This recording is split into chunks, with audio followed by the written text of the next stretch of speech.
To make our chicken shawarma, we'll be needing fresh chicken breast. Now you can use any part of fresh chicken that you have, but I prefer to use the breast because it's more fleshy and easy to cook. Sausages. This is optional.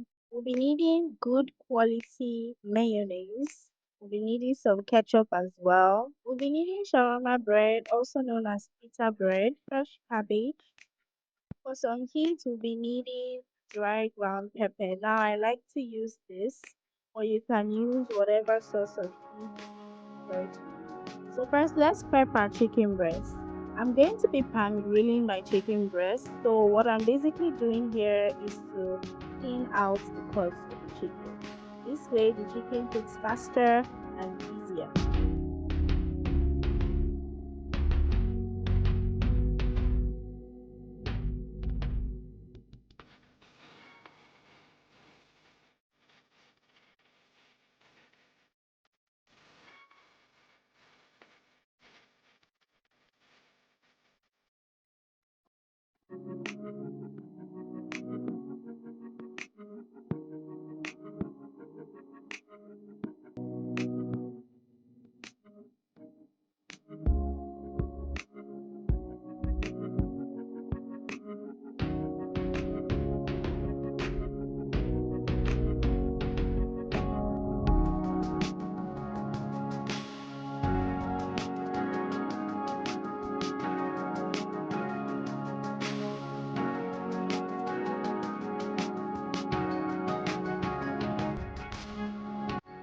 Now it's time to season our chicken breast. For this recipe, I use onion powder, black pepper, table salt, garlic powder, and ginger powder.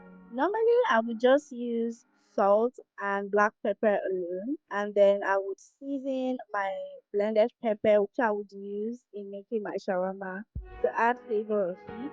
You can do it that way, or you can decide to really season your chicken and then just add in your powdered pepper just like that. So it's actually two ways. Whatever way works for you is fine. Once you're done incorporating all of that into the chicken, to our pan, we are going to add in some oil. Now make sure you use a non-stick pan for this because we are going to be pan grilling our chicken. Once the oil is hot enough, you want it to be really hot. We're going to be doing this on medium. Add in your chicken breast like so. You want it to start sizzling immediately when you start adding in your chicken breast. Now arrange your chicken breast in your pan. Give them a few minutes to grill on both sides and then you flip from time to time at intervals. You do not want to overcook the chicken. You just want to cook them till they are a bit brown like so. You do not want to overcook them and make them tough. You want to cook your chicken till when you pick it up, you can still see some juices and some oil dripping from the chicken. And then you know that it's ready. So you're going to continue this process till you're done grilling all of the chicken breasts, and then we'll move to the next phase. Now we're going to roughly chop our chicken breast. It depends on how you like your chicken shawarma. You can decide to cut really chunky, really large cuts, or you can decide to just, mix them up with little cuts and large cuts, however you like your texture in your shawarma. So we're going to do this till we're done with all our chicken breast, and then we're going to set this aside to assemble our shawarma. I also grilled my sausages after I grilled my chicken. I forgot to record that. So now we are going to shred our cabbage. Yes, we are not going to be using a grater, we are going to be shredding. Now, one thing I noticed is when you use a grater for this, your cabbage tends to take in more juice from your shawarma cream and the chicken juice as well. But when you shred your cabbage, it helps in adding texture to your shawarma. But then you have to add in more cream so that your shawarma is not dry. So if you prefer to grate your cabbage, just know that you won't really have that crunch. You're just going to have everything soft and smooth, and your cream is going to be overflowing really. But if you shred your cabbage like so, just thin shreds, this way you get that nice texture and crunch from the cabbage, you get that freshness from the cabbage, and then you get that mouthful feeling of the chicken, and then you get your juices from your cream. and your chicken juices as well. So we're just going to shred this until we are done and then we'll set aside to assemble. Now it's time to mix our cream. I highly recommend that you use a very good quality mayonnaise for your shawarma because the taste and the quality, of your mayonnaise, the creaminess really affects the outcome of your shawarma. Now, personally, I like to balance out the creaminess with the sweetness, a little bit of salty, and also a little bit of tart. So, if you're using a brand of mayonnaise that is not sour in any way, doesn't have any bit of tartness, you'd want to add in a little bit of lemon juice or a little bit of salad cream or white vinegar if you have so. If you do not have that, or maybe you do not like that tartness, then you can skip that. But if you have a mayonnaise that has a little bit of tartness to it, that is just okay. You do not need to add that. Just add in your ketchup for a little bit of sweetness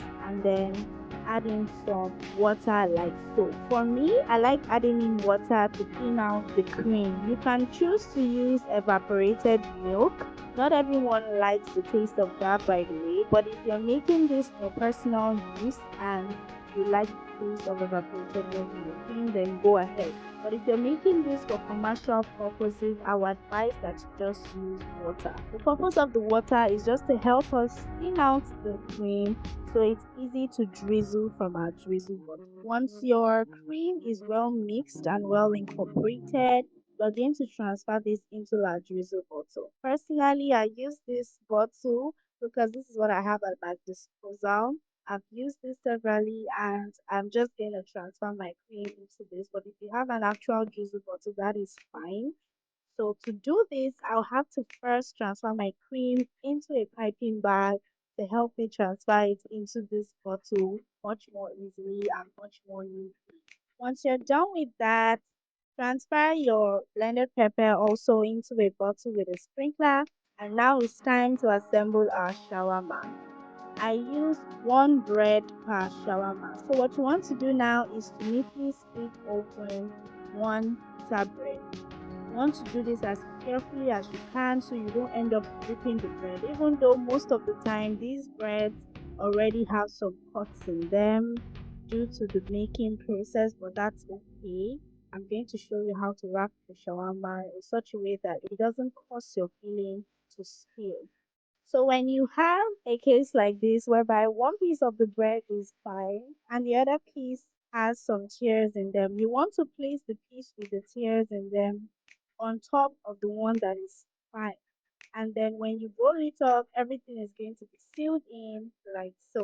So depending on how many shawarma you're making, just make sure you lay out all of your bread and set aside for filling. So first we are going in with our chicken. You're going to add in your chicken at the center of your shawarma. We are going to be adding in our fillings horizontally. Once you add in your chicken to your satisfaction, sprinkle your spices or your peppers and then add in your mayonnaise, and then we're going to go in with the cabbage.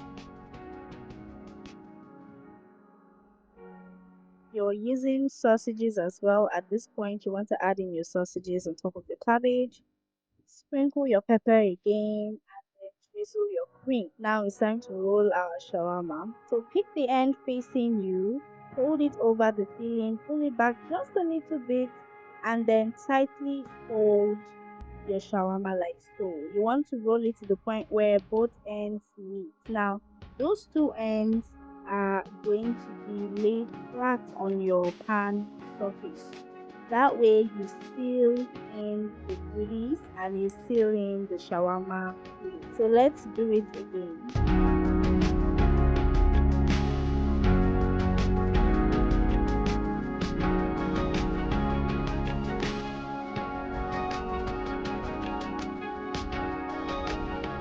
Once you place this in your pan on medium heat, leave it for about 3 minutes and then turn to the side. We're going to be turning this 4 times to give us that perfect, not so cylindrical shape, but a nice shape.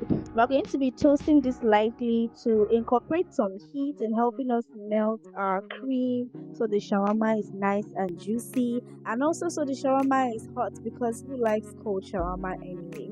Now you can decide to serve this directly or wrap it in some aluminum foil, or you can use your brown paper or parchment paper as well. And our delicious shawarma is ready. Let's slice into this so you can see. Look at that. Look at how juicy it is. Look at how filling and stuffed it is. Trust me guys, if you do this, be it as a business or just for your personal consumption, you would not be able to stop consuming this. Thanks for watching guys. I hope you found this helpful. Don't forget to subscribe to my channel, hit the like button, turn on that notification bell so you get notified of my next video. Ensure you share this video to your loved ones as well. Thanks for watching and see you in my next video. Bye for now.